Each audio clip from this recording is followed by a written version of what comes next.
With GTA 6 coming closer and closer to the horizon, how about taking a look into its predecessors and comparing them to see how has Rockstar worked to improve their games from its previous release? That, and it seems people really like comparing them.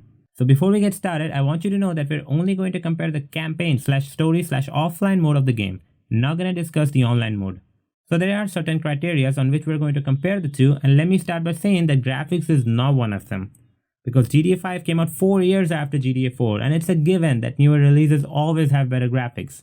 So with that out of the way, let's get started. Number 1. Gameplay. The biggest difference in the gameplay of the two games was, of course, instead of one, GTA 5 had 3 protagonists. But this is something we'll talk more about when we get into the story. Other than that, they were both pretty similar. They both shared the same controls, similar interactive options, customizations. Oh wait, no.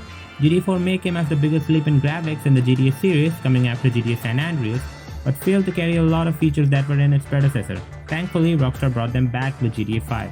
The only change you can make in Niko's looks is his clothing, and not much variety was there either. In GTA 5, however, you can change your hairstyle, get tattoos, and of course, change clothing. Other than that, in GTA 4 you can only change the colors of your car up to a certain extent, limiting only to a solid color. In GTA 5, however, you can customize it with much more variety. GTA 4 also limits your swimming to the surface of the water only. Underwater swimming is another thing they failed to carry over from GTA San Andreas. Thankfully, they brought it back in GTA 5. You can also go FPP in GTA 5, something that is only achievable in GTA 4 while using the scope on the sniper rifle or the camera on your phone, and of course with the use of mods. Speaking of which, if you want to play GTA San Andreas in FPP, check out my video demonstrating how by clicking the top right I button or going to the link in description. Other than that, there are some other tiny things that Rockstar added in GTA 5. Now you can move while using the scope, you can burst the fuel tanks of vehicles which leaves a trail of fuel when driven and ultimately shuts the vehicle down as the fuel runs out. You can even shoot the pool or trail of fuel to cause an explosion. Your clothes get wet when you get in water or stand in rain. Characters interact with in-game objects like grass or bushes. But there is one thing they missed in GTA 5. In GTA 4, you could move along a ledge after grabbing one. In GTA 5, however, this feature has been nerfed, limiting only to grabbing and raising oneself up on a ledge. Number 2. Tough physics. Of course, this had to be a category. And to no one's surprise, GTA 4 is the one who truly shines here. I've played a lot of games in my life, and out of all of them, GTA 4 has the most realistic physics I've ever seen. After GTA San Andreas, Rockstar worked and developed a new physics engine named Rockstar Advanced Game Engine, or RAGE for short. RAGE was based on Euphoria, which delivered as close to reality physics than any other GTA game so far, and even the one that was yet to come. GTA 5 was also released with the same RAGE engine, however the parameters were clearly toned down, and the inertia was clearly feeble compared to GTA 4, which can be felt with the car's motion on turns and drifts. Not to mention whenever you jump off a car while it's still moving. The mechanics of damage caused by vehicles was also much better in GTA 4. The damage caused by ammunition was tooth and nails for both the games. Sometimes it was better for GTA 5, sometimes for GTA 4. So it's pretty obvious that GTA 4 had much more accurate physics than GTA 5. But is more accurate the same as better? Let me tell you that I'm a huge NFS fan and have played almost all of their titles. And when I tried my first NFS, which was Need for Speed Most Wanted, the 2005 one, my reaction was that the driving is pretty hard, and that game was a child's doodle compared to GTA 4. I've never had as much trouble driving a car in any game as I did in GTA 4. Sure, it is closer to reality, but it still makes it very difficult, and sometimes annoying too. Which is why I think Rockstar toned it down in GTA 5. Users also had mixed reactions to the change in physics. Some found it better as now they could handle vehicles better, while others preferred the more realistic feel. Number 3. The world.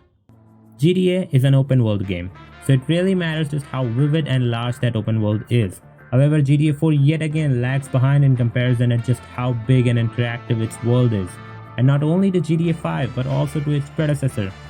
GTA 4's Liberty City was roughly 8 square kilometers in area, making it smaller than the Erangel map of PUBG and of course, GTA San Andreas.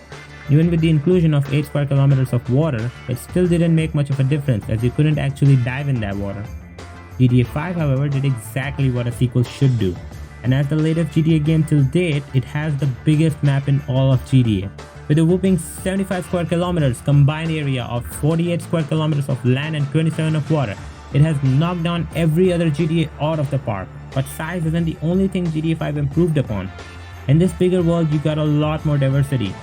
Now you have stranger missions that are basically the strangers either in trouble or about to cause trouble.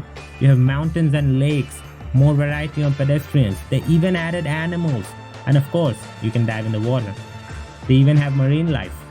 All these additions greatly improve GTA 5, and especially the addition of stranger missions. In the real world, there are many people all dealing with their own problems. Stranger missions take this fact into the virtual world, giving it a lot more realism. Sure, sometimes they get a little bizarre, but it still gives the world of GTA 5 much more diversity and makes it all the more alive. Number 4. The story. The story plays a huge part in just how immersive a game is. Now, more than ever before, game developers are focusing more and more to deliver a more cinematic experience with the stories of their games. And in that regard, both GTA 5 and GTA 4 were nothing short of extraordinary.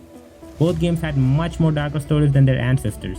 But I'm not going into the details to avoid spoilers, of course. The story of GTA 4 revolves around a Russian guy named Niko Bellic, who moves to the fictional city of Liberty City in the United States of America to live a life of luxury with the help of his cousin Roman, who's been living there for some time now. And that's basically the prologue. The story of GTA 4 involves a lot of dark themes. It gives it a lot more realism, and also makes it a lot more immersive for mature audience. The missions are designed perfectly to make the flow of the story possible in an open world environment.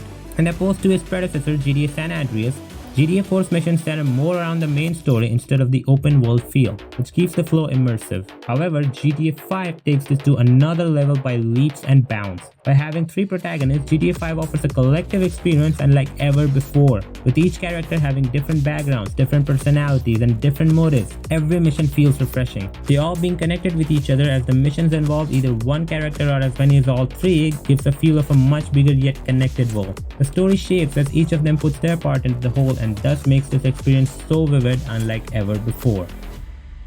After going through all these, we can say that both of these games were excellent in their own regard, but Rockstar has definitely improved their games as they went on. So which one do you think is better? Let me know in comments. Tell me which is your favorite and what you like or don't like about them. If you enjoyed this video, please leave a like and subscribe to my channel to support me. Here you'll find the quickest solution to your game problems, gameplays, and videos like these too. Thanks a lot for watching, and I'll see you next time.